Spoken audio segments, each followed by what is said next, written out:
going to start with 20, and then I'm going to switch to 5. And when I switch to 5,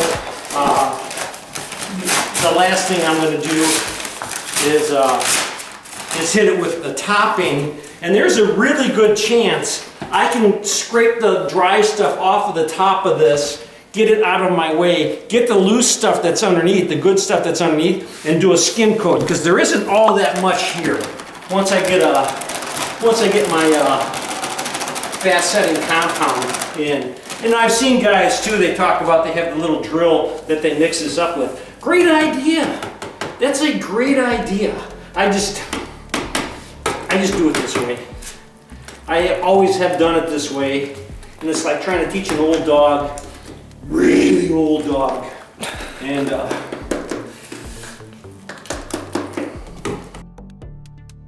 yeah. Just need a little bit more, thicken this up some. And again, like I always said, yeah, I always add the water first, and then the compound, and then make it heavy. If you can, make it heavy. And then after you make it heavy, break it down if you need to. If you don't need to break it down, by all means, if you mix it up, and they actually changed the formula. Okay, a little drywall history here. They actually changed the formula on this stuff. It used to be when you mixed this stuff up, it was really, really lumpy, and you really had to mix it up heavy and then break it down to get all the lumps out of it. They changed that. It's not like that anymore.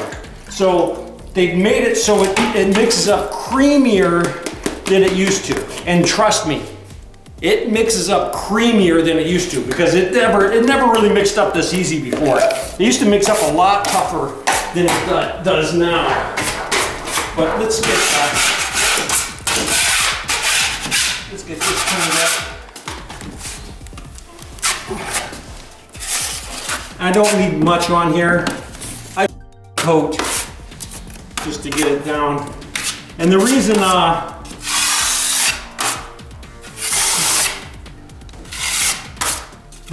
this is like this and this is this wide is because they had damaged a lot of this face paper. That's a lot of this paint came off, and it took the drywall face paper off too.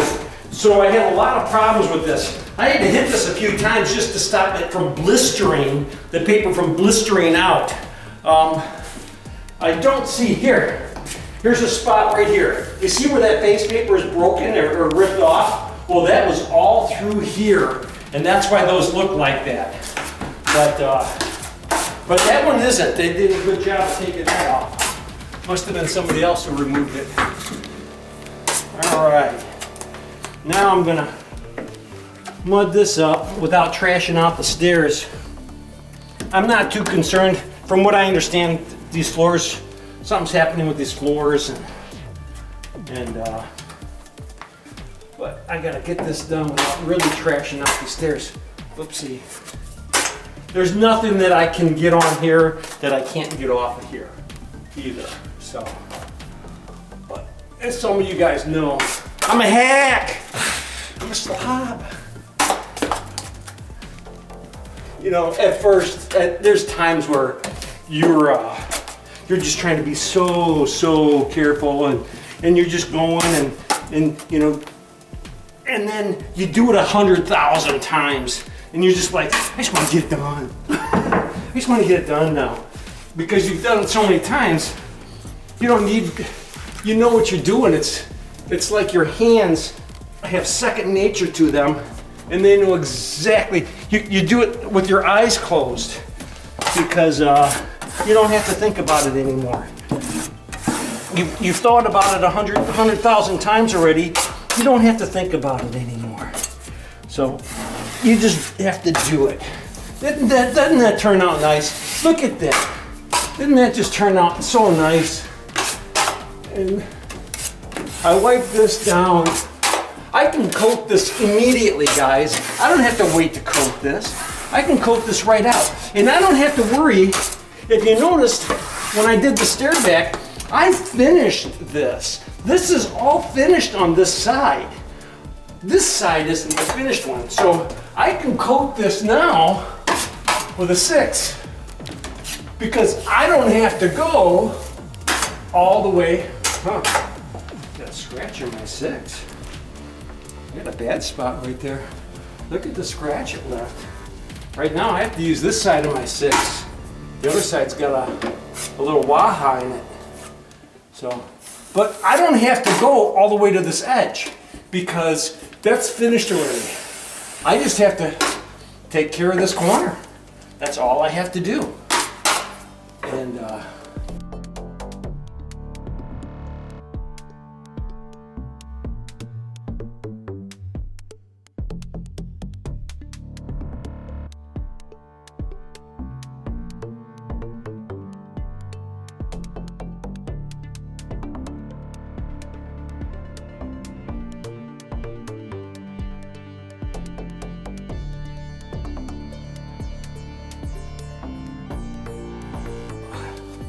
but if you notice how when I do that, I don't have the mud on this. It's because of the way I'm holding my knife square to that surface that it stops the mud from going onto the other stuff.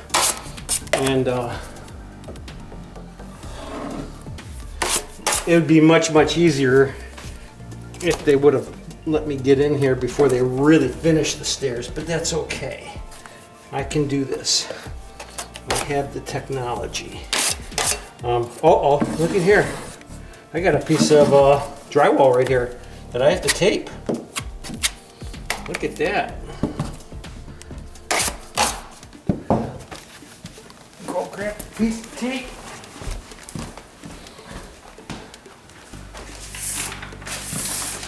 Let's get rid of that. All right.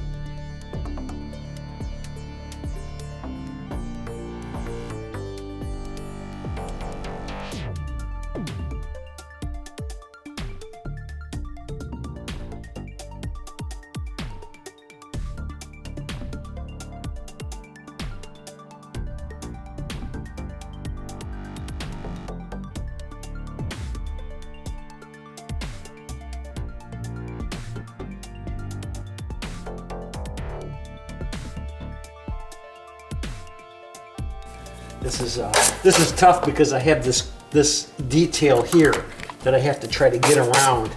And it's okay. This is a soft mud. This is a lightweight easy sand or a setting up easy sand mud. So I can actually form this even after this sets up. You know, it's not like I have to have it perfect right now, but I do have to coat this tape right now. One side of this tape right now.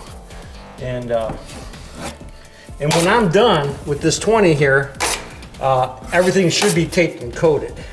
And before I finish with what I have in my pan, if let's say I run out of mud, which I'm going to because that closet's going to take up quite a bit, especially for those repairs.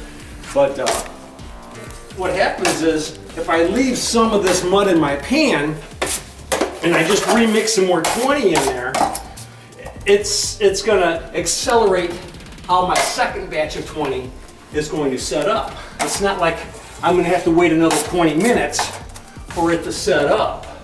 That's won't be the case. But and normally I would have coated the top of this with an 8, but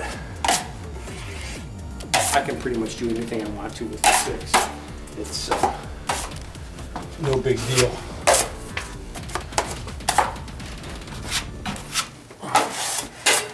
And now I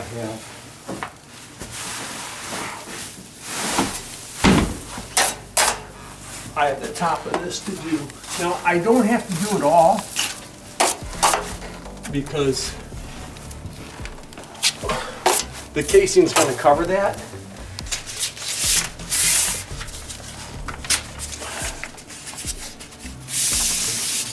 What I have to do down to where the casing is going to cover.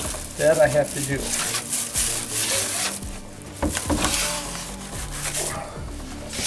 And then I got to coat again. Coat one side.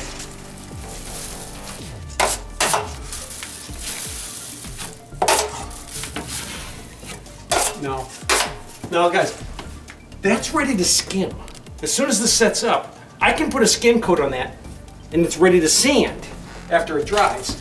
But I have this big hole to do. So let's do this big hole. There's a couple of ways I can do this. If I had a piece of drywall that's a little bit bigger than the hole, like this one, right? See how this is a little bit bigger than that hole? I can take this and mark it with a B, put it in the oven for a baby and me. Now I can take this and mark it, see my mark, I can cut this off, I can cut this bigger, I can break it here, I can trim this off, right? Now, it's a little bit wider than I need it too, just a hair. It's just a hair wider than I need it. So I have to trim this too, just a little bit. So now I can pop this off. I can pop this little piece doesn't want to come off very well, but I can pop that off and look at, guys, it'll just fit right in there and I can patch this, okay, with this little piece here. So that's how I'm going to do it. Or another way I can do it,